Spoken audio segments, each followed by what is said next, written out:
And remember, this is a slideshow specifically for food storage containers, AKA what I like to call Tupperware. All right, we're good. Okay, so food storage containers. Now, before we organize, the first thing we need to do is declutter what we have. And before you start pulling Tupperware containers out of cabinets and drawers, I want you to first clear off some space for sorting because we're going to get busy. We're going to get down to work. So you want to find a nice open area where you can spread out. This might be a kitchen table, a kitchen counter. It could be right there on the kitchen floor.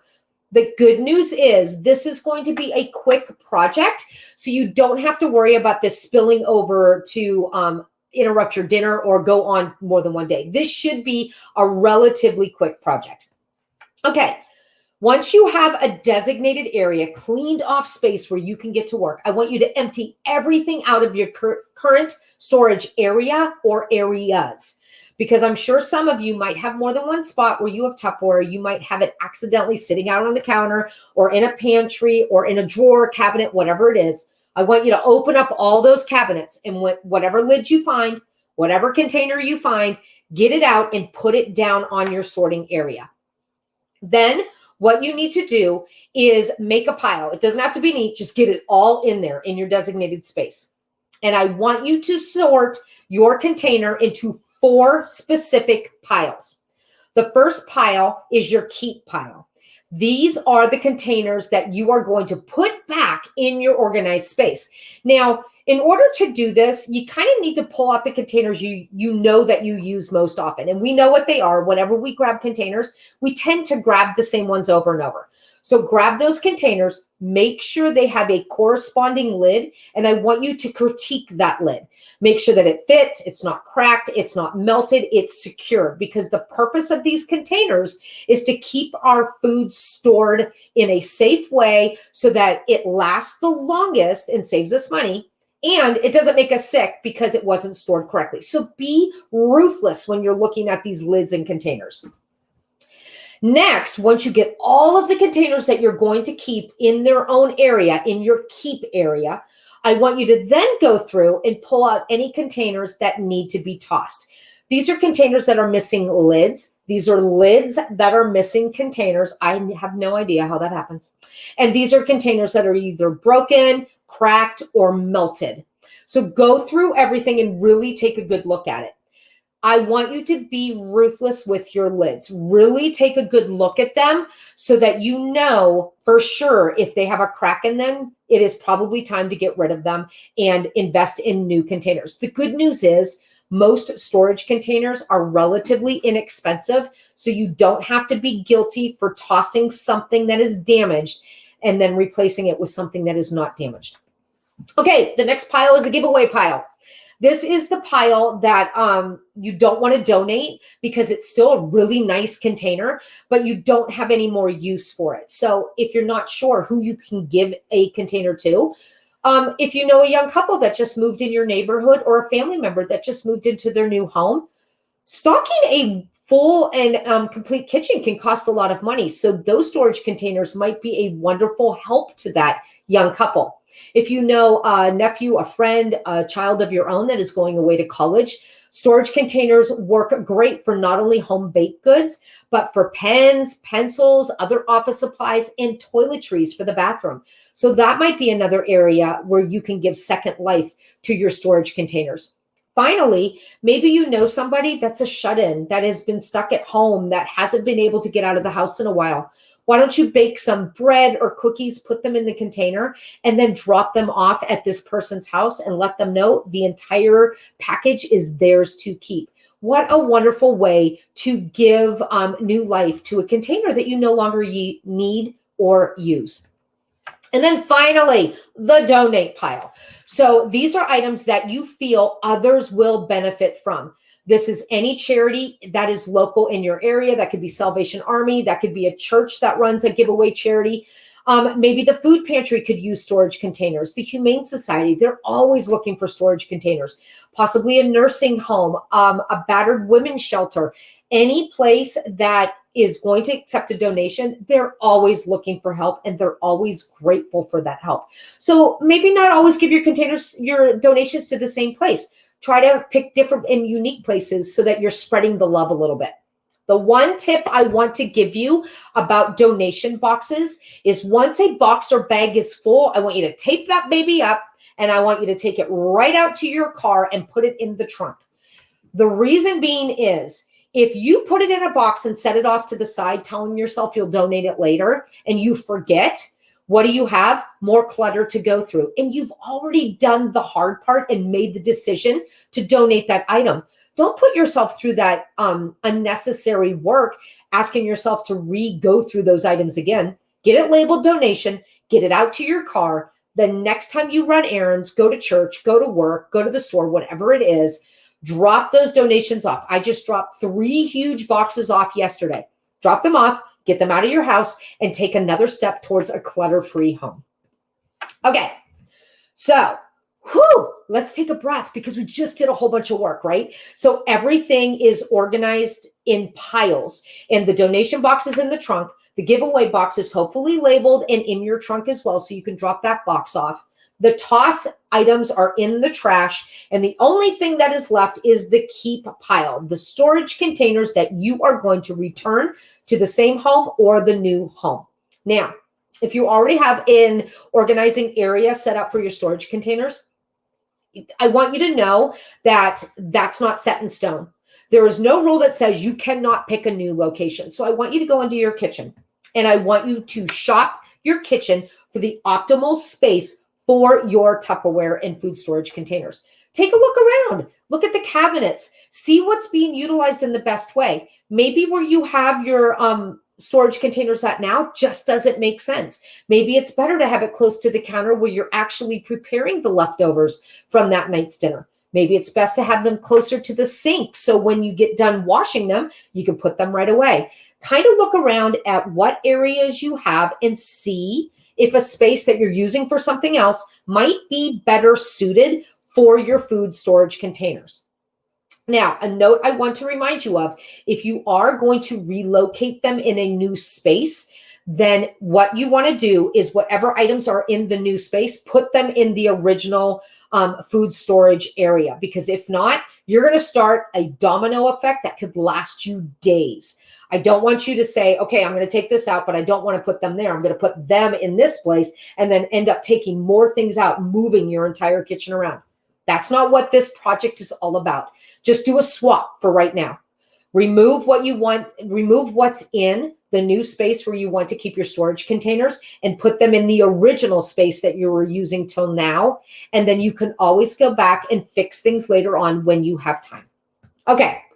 So empty out either the new area or the original space that you were using and wipe it down from top to bottom because we don't want to declutter a messy space. So get in there and wipe it down. Get rid of the grease smudge, the fingerprints, the crumbs, whatever it is, get everything cleaned out so that you're ready to organize with a fresh and clean slate. All right, now organizing time. Here we go. So let's get you some organizing help. Gather up any bins you're not using, any boxes, baskets, even a bowl like this one. Anything that's going to help you keep your items organized more easily. Because with our storage food containers, it seems like the trickiest thing to organize are the lids. So that is where a lot of our suggestions are going to focus on today, the lids themselves. Okay, here are specific ways that you can use to organize your food containers. Number 1, containers on top of lids. Stack your containers because they're the easiest thing to organize. They stack so neatly and put them on top of the exact lids that go to those containers. Probably not the most efficient way to keep things organized, but in a pinch, this works just fine. You can also put the lids on the containers and stack things this way.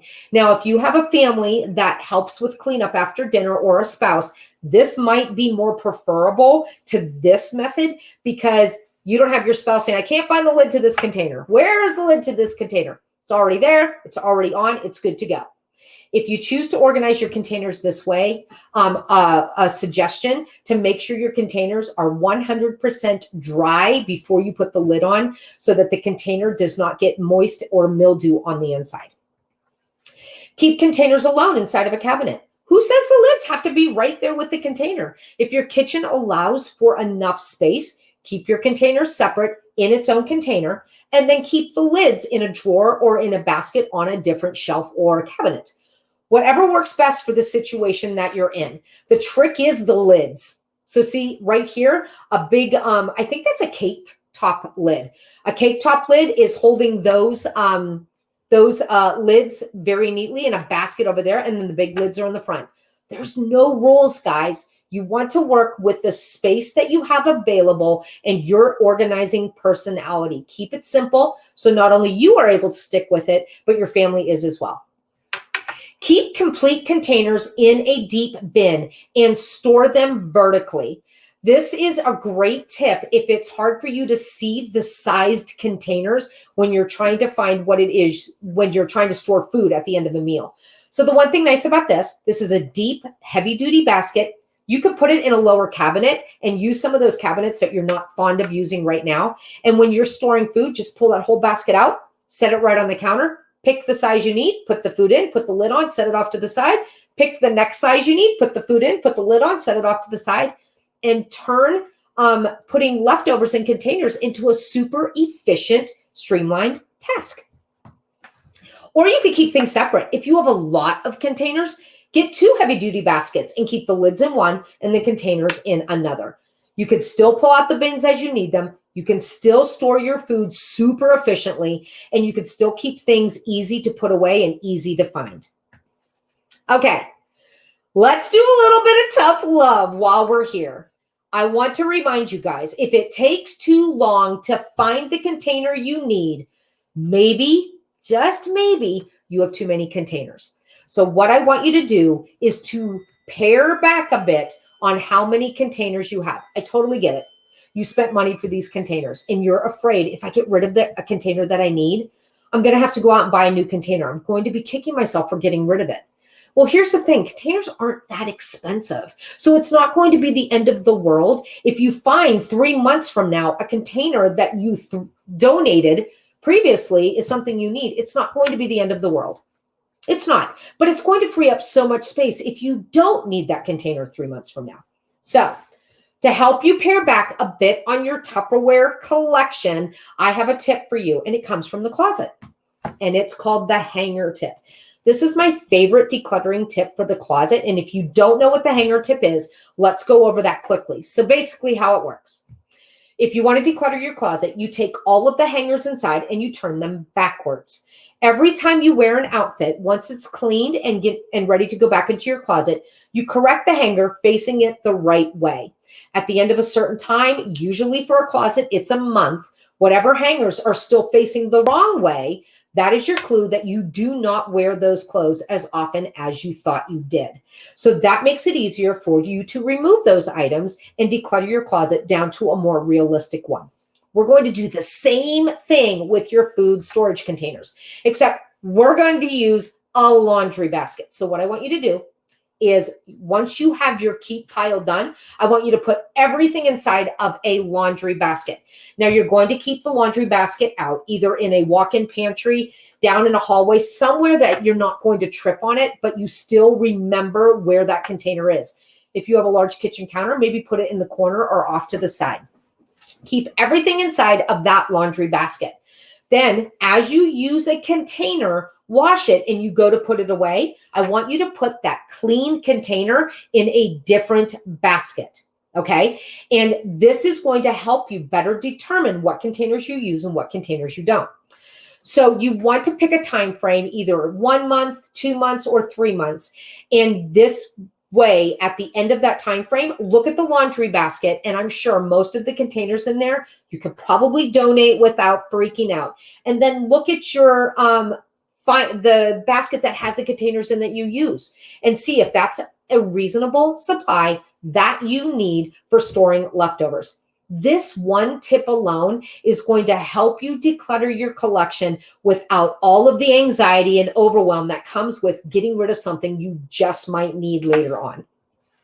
Okay, lids. Oh my gosh, you guys, the lids. That's the trickiest thing to keep organized. And we already went over a few examples, but here are a few more. This is, I don't know if this is a book holder, if it's a cooking sheet holder, if it's just a random organizer, but it works great for organizing lids. And this is a small one, so it fits right inside of a shallow kitchen cabinet. So you can see the containers are on the left side and the lids are on the right side, and it makes it super simple to keep a collection in a small space. Now, if you don't want to have to purchase one of those and you have a skinny basket, then that will work just as well. And again, it fits right inside of that skinny cabinet. Your job is to utilize the space you have and create a system that makes sense for you. So if a small area is all you have available for your Tupperware, you can make it work by using one of these two organizers. Okay. Breathe. Let's get some inspiration from around the web. These first two pictures are from Katie Cartlandphotography.com. Sorry, I had to move my laptop to see that. That's a hard thing to say. But she had a couple of really great ideas. Call in the command hooks, people. That's my favorite organizing tip besides the laundry basket, are those command hooks. Now, she hung a basket on the inside of a cabinet door. The only thing I want to caution you is to make sure you have enough give on the inside so you're still able to close it and store the containers for these lids on the other side of the door. So you're going to want to do a little measuring, make sure it's not going to hit anything, because this system will not work for every setup. I love this tip. This is a tension rod, and it is genius. She took a deep drawer and she used simple tension rods to make a sorting area, an organizing area for the lids. Genius. What a great way to repurpose an organizer meant for another room into this space. This just reminds us there are no rules when it comes to our organizers. Okay, this last set of inspiration images is from betterhomesandgardens.com. So in this first image, they use the plate stackers. I think it's called a space saver for plates. And they just repurposed it to hold lids. And I love the fact that the top holds those teeny tiny annoying lids that we tend to have for those small containers that are so hard to keep stacked up. By separating them by sizes, it keeps them more easily stacked so they don't fall over if you bump them. This is one of those shelf space savers that you can use, again, on a cabinet shelf to hold the lids, and then you just put the containers down underneath. Yeah, Tony, right, nice. So the thing to remember, and I'm sure you're seeing this by all of our ideas, is it's the lids that cause the trouble, not the container itself. Go ahead and stack those containers. That's the way it's done in every single picture that I was able to find.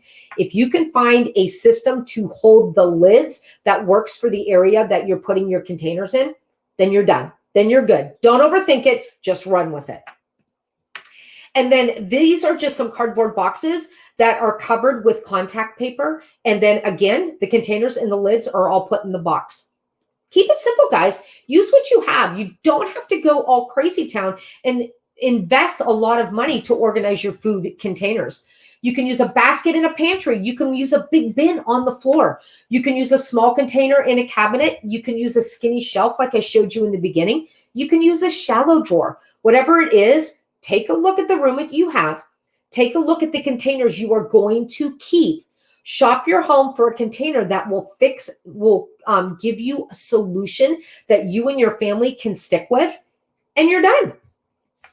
And finally, this is another inside the door organizer. This is a magazine holder, and those are also command hooks. They're just the skinny metal ones so that they fit the holes that are on the magazine organizer.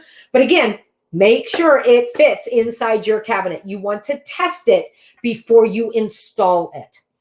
And that is everything that I have. So let me remove that and bring me back.